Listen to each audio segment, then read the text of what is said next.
नमस्कार विद्यार्थी मित्रों। आज अर्थालंकार या यूं कहूं कि अलंकार का यह अंतिम वीडियो है। इसके बाद से दूसरे विषयों पर मेरा व्याख्यान होगा। तो अर्थालंकार में आज हम दृष्टांत अलंकार के बारे में अध्ययन करेंगे। परिभाषा है कि जहां पर एक वाक्य कहकर उसके उदाहरण स्वरूप दूसरा वाक्य कहकर पहले का समर्थन कराया जाए, वहां दृष्टांत अलंकार होता है। एक और परिभाषा देखिए कि जब दो वाक्यों में बिंब प्रतिबिंब भाव हो, अर्थात जब एक वाक्य कहकर उसी के समान दूसरी बात पहली बात के उदाहरण के रूप में कही जाए, तब वहां दृष्टांत अलंकार होता है। उदाहरण के लिए देखिए कि बिगड़ी बात बने नहीं, लाख करो किन कोय, रहीमन फाटे दूध में मथे न माखन होए। अब देखिए पहली बार सेंटेंस है कि बिगड़ी बात बने नहीं, लाख करे किन कोय।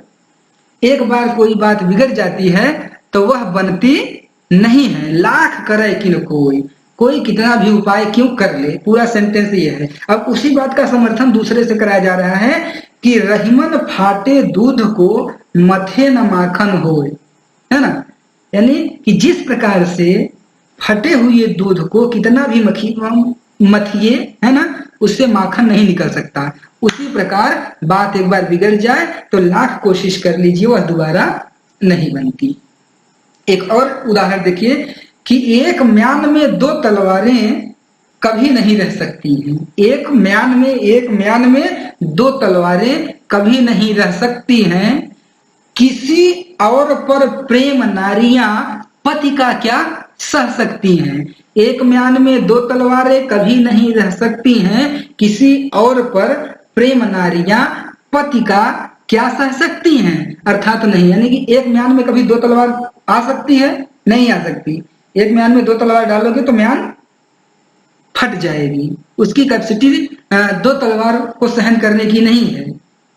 उसी तरीके अब इस चीज को समर्थन किससे करवाया जा रहा है कि जैसे एक म्यान में दो तलवार कभी नहीं आ सकती, तो किसी और पर प्रेम नारियां की नारियां अपने पति का प्रेम किसी और पर हो, क्या कभी सह सकती हैं? अर्थात नहीं। जैसे म्यान में तलवार, एक म्यान में दो तलवारें कभी नहीं रह सकती हैं, उसी प्रकार अपने पति का प्रेम दूसरे किसी के ऊपर नारियां कभी नहीं सह सकती हैं। उसके एक और एग्जाम्पल देख लीजिए। एग्जाम्पल क्या, हम आ जाते हैं उदाहरण अलंकार में। एग्जाम्पल बहुत ज्यादा होता जाता है। उदाहरण अलंकार की परिभाषा है कि जहां पर एक वाक्य कहकर उसके उदाहरण के रूप में दूसरा वाक्य कहा जाए तथा दोनों वाक्यों का साधारण धर्म भिन्न होने पर भी उसमें वाचक शब्दों के द्वारा समानता दिखाई जाए, वहां उदाहरण अलंकार होता है। वाचक चिन्ह क्या है, वाचक शब्द क्या है, ध्यान से उसको सुन लीजिएगा। जिम, जैसे, ज्यों। पंक्ति के बीच में जिम, जैसे, ज्यों शब्द का प्रयोग हो तो बिना सोचे आप उसको उदाहरण अलंकार की श्रेणी में रख देना। अब देखिए एग्जाम्पल देख लीजिए कि वे रहीम नर धन्य हैं पर उपकारी अंग, और बाटन वारे को लगे ज्यों मेहदी को रंग। रहीम दास जी कहते हैं कि वह रहीम नर धन्य है, ऐसे इंसान, ऐसे मनुष्य धन्य है, महान है, परोपकारी अंग, जिनके अंग, जिनका स्वभाव परोपकारी होता है। तो बाटन वारे को लगे ज्यों मेहदी के रंग, ज्यों शब्द आ गया, जन जनहु, मनु मनहु, ये उत्प्रेक्षा का है, ध्यान रखिएगा। ज्यों, जैसे, जिम, याद रखना है। ज्यों, जैसे, जिम उदाहरण अलंकार में। जनु जनहु, मनु मनहु, ये उत्प्रेक्षा का है। तो ज्यों जिन जैसे ऐसी 3 शब्द का प्रयोग होगा, तभी आप उदाहरण अलंकार मानिएगा। वे रहीम नर धन्य है पर उपकारी रंग, बातन मारे को लगे ज्यों मेहंदी के रंग। रहीमदास जी कहते हैं कि वह नर धन्य है जो परोपकारी हो, जिनका अंग परोपकारी हो, जिनकी सोच परोपकारी हो। फिर उसको पुण्य वैसे ही मिलता है जैसे बाटन मारे को लगे ज्यों मेहंदी के रंग। जैसे जो मेहंदी रचाता है दूसरे के हाथों में या पीसता है, बाटन मारे जो मेहंदी पीसता है, तो वह मेहंदी का प्रयोग खुद नहीं करता है, वह दूसरे के लिए करता है, लेकिन उसका फल उसको खुद ही मिल जाता है। उसके हाथ वो मेहंदी अनचाहे ही रच जाती है, लाल कर देती है। तो ज्यों के माध्यम से उदाहरण एक और एग्जाम्पल देख लीजिए कि सबे सहायक सबल के कोई न निबल सहाय, पवन जगावत आग ज्यों। ज्यों आया पवन जगावत आग ज्यों, दीपक देत बुझाए। करें सबे सहायक सबल के कोई न निबल सहाय। सबल शक्तिशाली व्यक्ति की सहायता सभी लोग करते हैं, दुर्बल व्यक्ति की सहायता कोई नहीं करता है। कैसे? जैसे कि पवन जगावत आग ज्यों, अगर कहीं आग लगी है तो पवन चले तेज से तो आग और तेज होती है और फैलती है, क्योंकि आग प्रबल है, उसमें ज्वाला है। और दीपक में भी आग है लेकिन वो कमजोर है, तो दीपक देत बुझाए, वही पवन उस बड़ी आग को भड़का देता है और दीपक को बुझा देता है। तो ये हो गया उदाहरण अलंकार। इसके जस्ट बाद हम देख लेते हैं यथासंख्य अलंकार।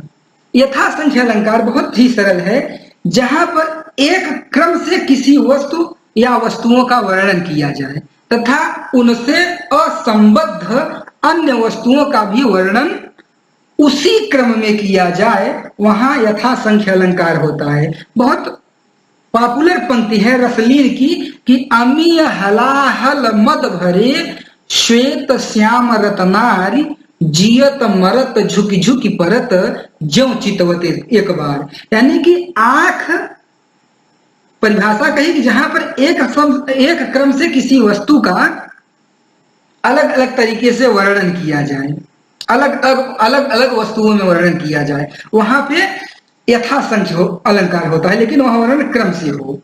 तो अमी हलाहल मद भरे, श्वेत श्याम रत्नारी, जियत मरत झुक झुकी परत, जहि चितवत। एक बार अमी यानी अमृत, हलाहल यानी विष, अमी हलाहल मद भरे, मद भरे यानी शराब नशा।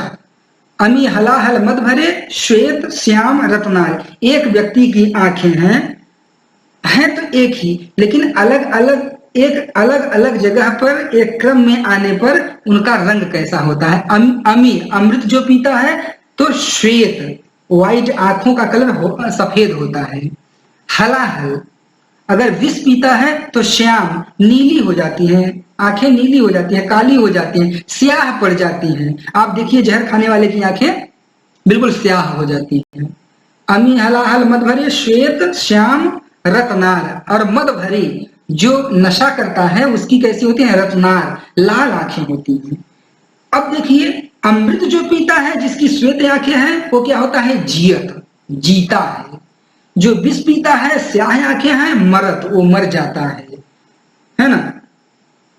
रत्नार जिसकी आंखें हैं वो मद करता है, नशा करता है। वो कैसा करता है, झुकी झुकी परत यानी झूम झूम के चलता है ना। झुक झुक परत जह चितवत, एक बार जिसके तरफ भी एक बार वो देखता है। इसके तुरंत बाद हम देखेंगे प्रतीप अलंकार। प्रतीप का शाब्दिक अर्थ है उल्टा। अब किसका उल्टा? कह रहे हैं कि प्रतीक का शाब्दिक अर्थ होता है उल्टा, जब उपमेय को उपमान से श्रेष्ठ बताया जाए और उपमान का तिरस्कार किया जाए, वहां प्रतीप अलंकार होता है। उल्टा, प्रतीप का मतलब उल्टा। अब उल्टा का क्या मतलब कि जब तुलना हम उपमा अलंकार में कर रहे थे तो वहां उपमेय की तुलना होती थी किससे, उपमान से, और यहाँ पर उपमान को लघु कर दिया जाता है। और उपमेय को श्रेष्ठ कर दिया जाता है, बड़ा कर दिया जाता है। यानी उपमा का ठीक उल्टा यहाँ पे क्रिया विधान होता है। देखिए उदाहरण के जरिए कि सिय मुख समता किम सखी चंद बापुरो रंग। या एक और उदाहरण देख लीजिए, बहुरी विचार कीन ही मन माही और सीय बदन सम हिम कर नहीं। मन में मैंने बहुत विचार किया, लेकिन ये क्लियर हो गया कि सीय बदन सम, सीता जी के मुख के जैसा चंद्रमा नहीं है। यानी वहां चंद्रमा जैसा मुख कहा जा रहा था और यहाँ चंद्रमा को छोटा कर दिया गया और सीता के मुख को बड़ा कर दिया गया। यानी उपमान को छोटा कर दिया जाए, उपमेय को बड़ा कर दिया जाए। वहां पर प्रतीप अलंकार होता है। ज्यादातर परीक्षाओं में पूछा जाता है कि है तेरी तलवार सी कालिंदी की धार, यानी तुम्हारे तलवार की धार के जैसी कालिंदी, यानी यमुना की धारा है। अब यमुना तो उपमान है ना, बड़ा है ना, तो उसकी धारा के जैसा तलवार की धारा हो तो बात उपमा अलंकार के साफ चली जाती है। लेकिन जब तलवार की धारा के जैसी, यानी उपमेय तलवार है और उपमान यमुना है, लेकिन यमुना को छोटी कर दिया गया है, लघु कर दिया गया है और तलवार की धार को श्रेष्ठ कर दिया गया है, बड़ा कर दिया गया है, अतः यहाँ प्रतीप अलंकार होगा। एक और एग्जाम्पल इसका देख लीजिए कि देत मुकुट सुंदर हरसी सुन परताप उदार है तेरी तरवार सी कालिंदी की धार। वो पूरी पंक्ति जो अभी मैं बताया था उसकी पूरी पंक्ति है। अगला अलंकार है व्यतिरेक। व्यतिरेक जहां पर किसी गुण के आधार पर उपमेय और उपमान को छोटा या बड़ा किया जाता है, वहां व्यतिरेक अलंकार होता है। व्यतिरेक विशिष्ट एक और मेरे शब्दों में एक और इसका ट्रिक है कि जहां विशिष्ट गुणों के आधार पर उपमेय या उपमान को छोटा या बड़ा किया जाता है, वहां व्यतिरेक अलंकार होता है। एग्जाम्पल देखिए कि गुण मयंक सोहै सखी मधुर वचन सविशेष। गुण मयंक सोहै सखी, गुण तो चंद्रमा के तरह है, मधुर वचन सविशेष, यानी माता सीता जो हैं सारे गुण चंद्रमा के जैसे हैं, लेकिन मधुर वचन सविशेष। चंद्रमा मधुर बोल नहीं सकता है, लेकिन सीता मधुर बोलती है।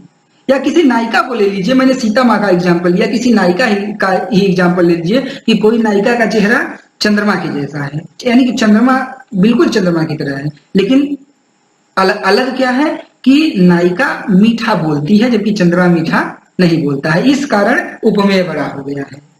तो यहाँ व्यतिरेक अलंकार होगा। विशिष्ट गुणों के आधार पर उपमेय या उपमान को छोटा या बड़ा किया जाता है। जहां एक और देख लीजिए, संत हृदय नवनीत समाना कहाँ कविन पर कहे न जाना निज परिताप द्रवय नवनीता पर दुख द्रवय सुसंत पुनीता। हाँ, इसमें भी व्यतिरेक अलंकार है कि संत हृदय नवनीत समाना। संत का हृदय, सज्जन व्यक्ति का हृदय कैसा होता है? माखन के जैसा होता है। कहाँ कविन कर कहे न जाना निज परिताप द्रवय नवनीता। जब नवनीत की तरह होता है, लेकिन दोनों में अंतर क्या है? गुण का अंतर है। जब माखन पर ताप दिया जाए, उसको गर्म किया जाए, तो अपने ऊपर ताप पड़ने के बाद, गर्माहट आने के बाद, मुसीबत आने के बाद नवनीत फैल जाता है, पिघल जाता है, बह जाता है। किंतु पर दुख द्रवहि सुसंत पुनीता, लेकिन संत नवनीत से, माखन से भी ज्यादा श्रेष्ठ इसलिए है क्योंकि पर दुख द्रवहि, वो हमेशा दूसरे के दुख से द्रवित होते हैं, अपने दुख से कभी भी संत जन विचलित नहीं होते हैं। संत किससे दुखी होते हैं, किसके दुख के कारण परेशान होते हैं? पर दुख से, दूसरे के दुख से। और संत कौन है? संत ही उसे कहा जाता है जो परोपकार में जिए, वृक्ष कबहु नहीं फल भखै, नदी न संचय नीर, परमारथ के कारणे साधु धरा शरीर। तो साधु यानी सज्जन, संत। असंगति अलंकार, असंगत अलंकार का शाब्दिक अर्थ है संगति न बैठना। जहां पर कारण कहीं और कार्य कहीं और हो, वहां असंगति अलंकार होता है। यानी कारण कहीं और हो, जैसे आंख में काजल लगाना है तो कारण है यहाँ काजल लगाने का, काजल लगाने का कारण ये पुतली हमारी है, लेकिन उसको होठों पे लगा ले जाए तो असंगत होगा, संगत के हिसाब से होगा, नहीं होगा। तो जहां असंगति, कारण कहीं और हो और कार्य कहीं और हो, जैसे मान लीजिए कि अपने कॉलेज में Shri CH Bhil government arts and commerce college Naswadi में डांस प्रोग्राम है और मंच वहां बन गया है, स्टेज वहां सज गया है, दर्शक वहां बैठे हैं, नाचने के लिए आप आ जाइए गोविंद पार्क में या अपने घर पे नाचने लगिए, तो ये संगत ठीक नहीं बैठता है। और संगति का बहुत महत्व है। संगत यानी औचित्य, पूरा का पूरा क्षेमेंद्र का औचित्य सिद्धांत इसी संगति पर आधारित है। औचित्यम रससिद्धस्य वक्रोक्ति काव्यस्य जीवितम। तो उचित तत्व जो है, कौन कारण कहाँ है, कार्य कहाँ हो रहा है, इस औचित्य का जहां संगत न हो वो असंगत है। पर परिभाषा देखिए, उदाहरण देखिए, बड़ा सुंदर उदाहरण है कि पलनि पीक अंजन अधर धरे महावर भाल, आज मिले सुभल करी भले बने हो लाल।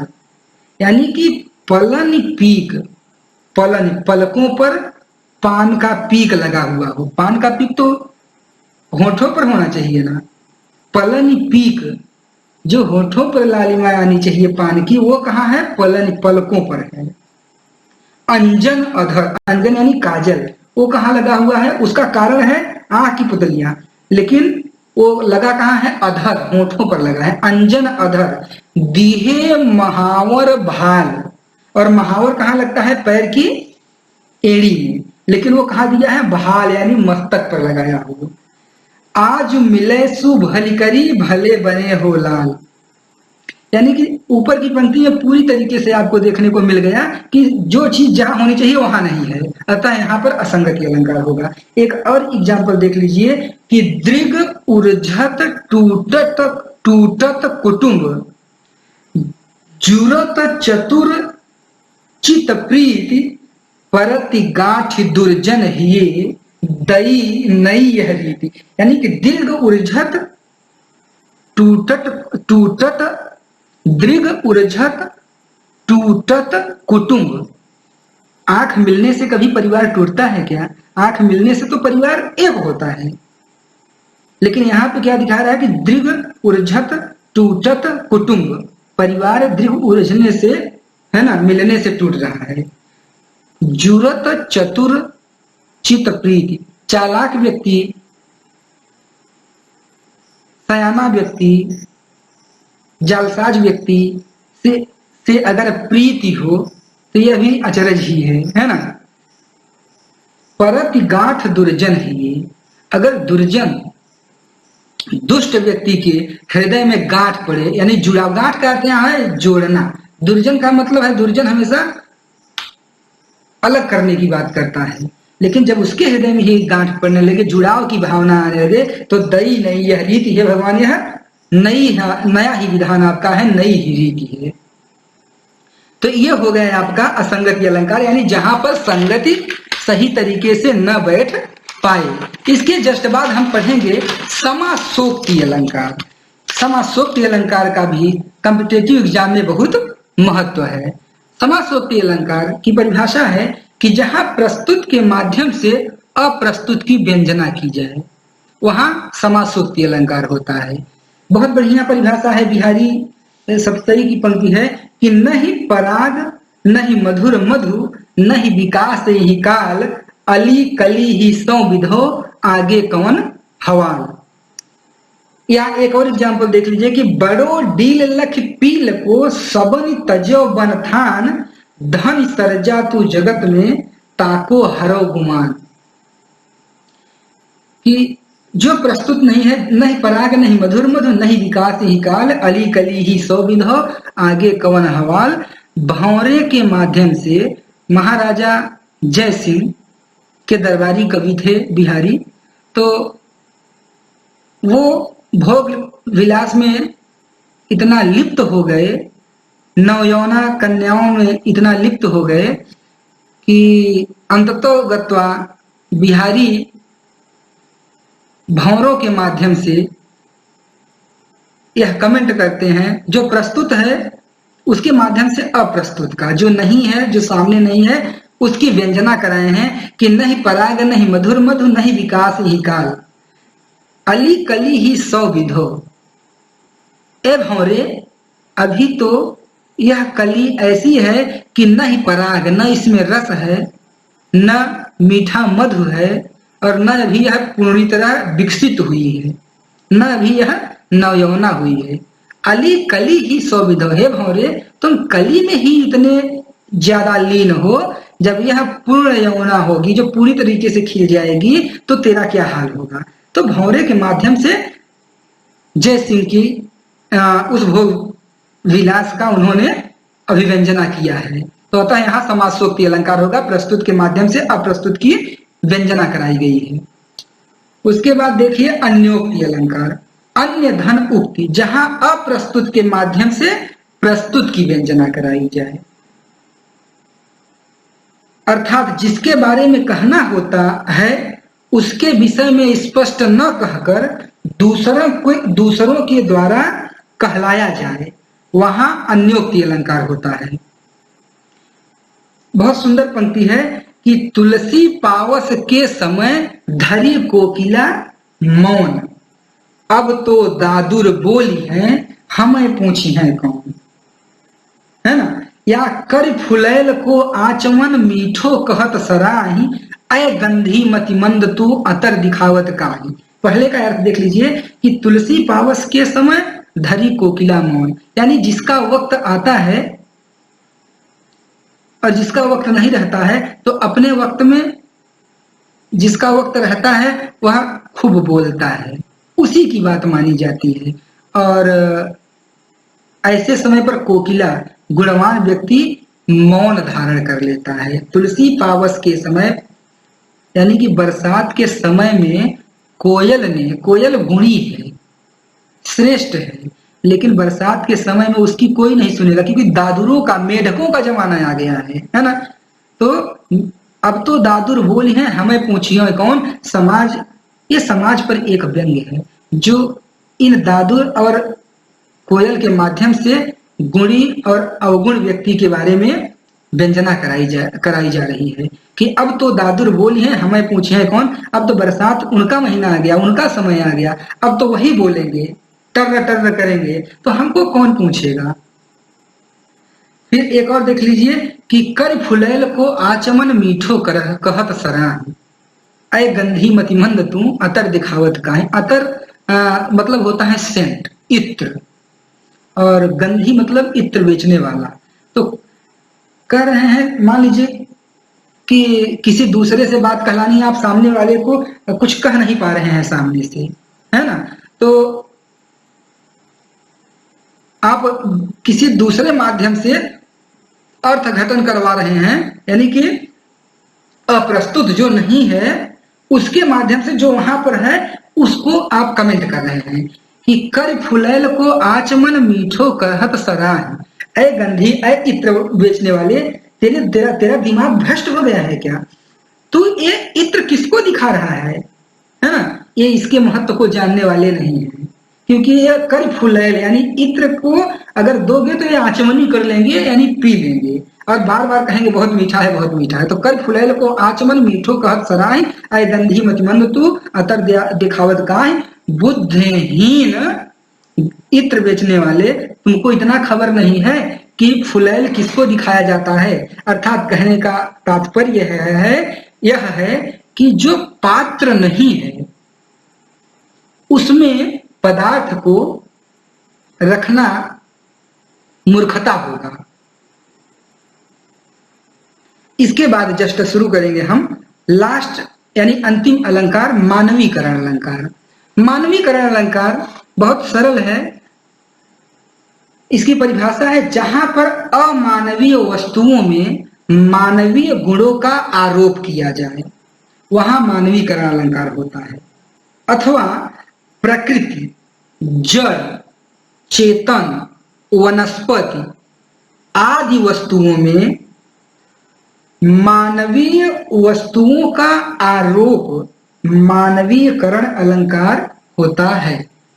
यानी कि प्रकृति है, जीव है, झरना, तालाब, वृक्ष, संध्या, जल, रजनी, विभावरी, अगर इनमें मानव के गुणों की बात की जाए, मानव का गुण देखने को मिलने लगे तो वहां पर मानवीयकरण अलंकार होता है।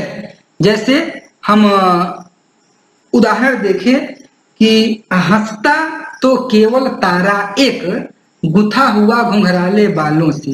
अब तारा हंसता तो नहीं है ना, हंसना किसकी क्रिया है? मनुष्य की है। अतः यहाँ मानवीकरण अलंकार होगा।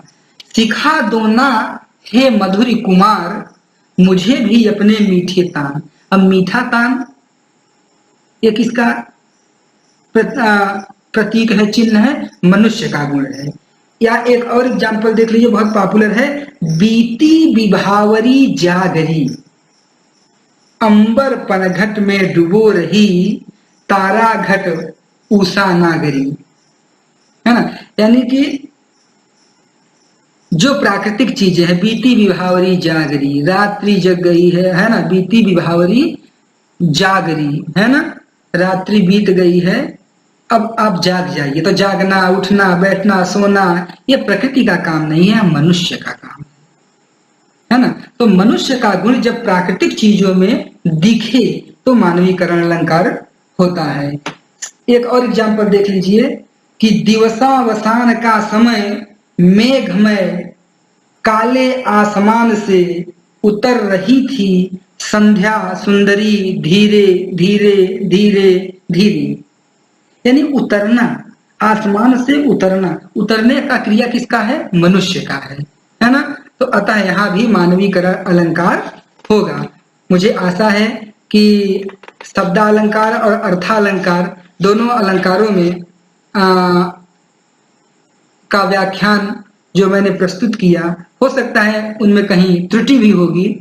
और यदि कोई सजेशन हो तो चैनल सब्सक्राइब करने के बाद आप अपने कमेंट के माध्यम से हमको सूचित कर सकते हैं। और साथ ही जिन विषयों पर आप जानकारी प्राप्त करना चाहते हैं, हम मेरी शैली आपको पसंद आती हो तो सजेस्ट करने की कोशिश करिएगा।